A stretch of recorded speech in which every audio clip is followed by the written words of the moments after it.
నమస్తే అండి. ఈరోజు నేను ఒక సరికొత్త రకం కారంతో మీ ముందుకు వచ్చానండి. అదేంటా అని చూస్తున్నారా? చివరి వరకు చూడండి, అదేంటో మీకే తెలుస్తుంది.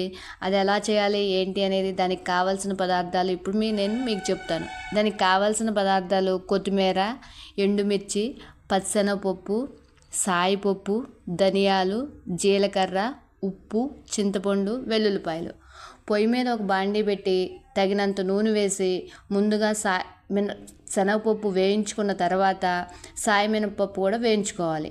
అదే దాంట్లోనే కొంచెం ధనియాలు, కొంచెం జీలకర్ర వేసి వేయించుకోవాలి. ఇలా వేయించుకున్న మిశ్రమం మొత్తటిని తీసుకుని ఒక ప్లేట్లో పెట్టుకోవాలి. అదే బాండీలో ఆయిల్ లేకుండా కొంచెం కొత్తిమీర కూడా వేసుకుని వేయించుకోవాలి.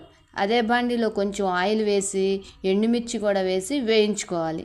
ఇలా వేయించుకున్న మిశ్రమాన్ని మనం ముందుగా వేయించి పెట్టుకున్న పప్పుల మిశ్రమాన్ని మిక్సీ పట్టుకోవాలి. ఈ మిశ్రమాన్ని పక్కన పెట్టుకుని అదే జార్లో ఎండుమిర్చి, ఉప్పు వేసి మిక్సీ పట్టుకోవాలి.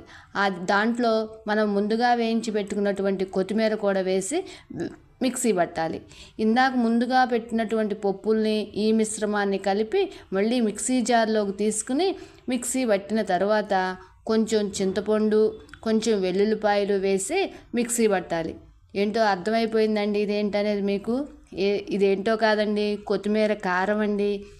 ఇది ఇడ్లీల్లోకైనా దోశల్లోకైనా చాలా బాగుంటుంది. వేడివేడి అన్నంలో కూడా చాలా రుచిగా ఉంటుందండి.